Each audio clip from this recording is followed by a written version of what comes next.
ఇంట్లో పెద్దవాళ్ళు ఉన్నారనుకో, ఎప్పటికైనా సరే పెద్దవాళ్ళం అందరం పెద్దవాళ్ళం అవుతాం, రాలిపోతాం, ఎండుటాకుల్లాగా రాలిపోతాం. వాళ్ళని చూడాలి మనం. వాళ్ళ ఆరోగ్యం బాగోకున్నప్పుడు ఇంట్లో వాళ్ళమే జాగ్రత్తగా కాపలా కాసుకొని చూసుకోవాలి. మందులేసిను అచ్చంగా బెడ్ మీదే ఉంటారు కొంతమంది. వదలకూడదు, కాపలా కాసి పసిపిల్లల్లాగా చూడాలి. పసిగుడ్డికి ఎట్టా చూస్తాము? స్నానం చేపించి పౌడర్ వేసి నోట్లో అన్నం పెట్టి మూతి తుడిసి ముడ్డి కూడా కడగాలి. పసిపిల్లని ఎలా చూస్తామో ఇంట్లో పెద్దవాళ్ళని కూడా మంచం మీద ఉన్న వాళ్ళని అలాగే చూడాలి. మన దగ్గర డబ్బులు ఉన్నాయనుకో ఎవరికైనా సహాయం చేయవచ్చు.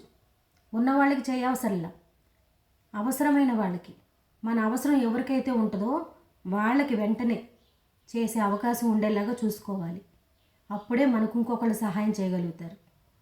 మన ఎదురిళ్ళు పక్కిళ్ళు నైబర్స్ ఉంటారు కదా, వాళ్ళతో ఎప్పుడూ టచ్లో ఉండాలి. పుట్టింటోళ్ళు అత్తింటోళ్ళు ఎక్కడో దూరాన ఫ్రెండ్స్ వాళ్ళు ఎప్పుడుకో వస్తారని ఇక్కడ పడిపోతే ఆరోగ్యం బాగోక పుణ్యకాలం కాస్త అయిపోద్ది. గోల్డెన్ పీరియడ్ అనే చెప్తున్నారు కదా డాక్టర్స్. గోల్డెన్ పీరియడ్లోనే ఏదైనా వైద్యం అందాలి. మన ఎదిరింటాళ్ళు పక్కన వాళ్ళు మన చుట్టుపక్కల వాళ్ళతో చక్కగా మాట్లాడుతూ ఉంటే గబక్కన వాళ్ళు వస్తారు. వాళ్ళకి ఏదైనా అవసరమైనా మనం ఇమీడియట్గా మనం ఇవ్వడానికి ఉండాలి. మన ఎదిరింటాళ్ళేగా, మన పక్కన వాళ్ళేగా, మనకు అవసరమైతే వాళ్ళు వస్తారుగా మన దొడ్లోకి.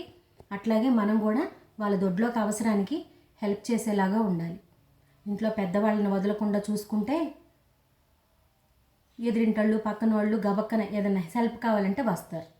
నువ్వు ఇంట్లో వాళ్ళనే పెద్దగా పట్టించుకోకుండా చూడకుండా ఉంటే ఎవ్వరూ మాట్లాడరు. పెద్దవాళ్ళని గౌరవంగా ఉంటుందని మర్యాదగా ఉంటారు, ఇంకొంచెం ఒక అడుగు ముందేస్తారు మన కోసం. నువ్వు పెద్దవాళ్ళని చూస్తేనే కదా ఎదిరింటాళ్ళు పక్కన వాళ్ళకి నువ్వు నచ్చేది. ఇంట్లో ఏదైనా గొడవలు పడుతున్నావు అనుకో, ఎదిరింటాళ్ళు పక్కన వాళ్ళు వెనకింటాళ్ళకి తెలిసిపోద్ది. మనం కేకలు పెట్టినా రారు. ఈ అమ్మాయి ఎప్పుడు అరుస్తూనే ఉంటుంది, ఈ ఏం చేస్తుందో ఎవరికి తెలుసు, పెద్దవాళ్ళనే చూడటం లేదు, మనం ఎందుకు వెళ్దాము, మనల్ని కూడా తిట్టిద్ది అనుకుంటారు. కాబట్టి మంచితనంగా ఇంట్లో పెద్దవాళ్ళని చూడాలి ప్రేమగా. మంచితనంగా పక్కన వాళ్ళు వెనకాళ్ళు ఎదిరింటాళ్ళు నైబర్స్ అని కలుపుగోలుగా ముందుకెళ్ళాలి. మనకు కావలసిన వాళ్ళ సహాయానికి ఫోన్ చేస్తే రారు, టైంకి రారు. వచ్చే అవకాశం ఉన్నా రాకపోవచ్చు వాళ్ళు. ఈ లోపల మన నైబర్సే మనకి అండగా నిలబడతారు. స్నేహంగా ఉండాలి కదా మరి. ఆలోచన చేయండి.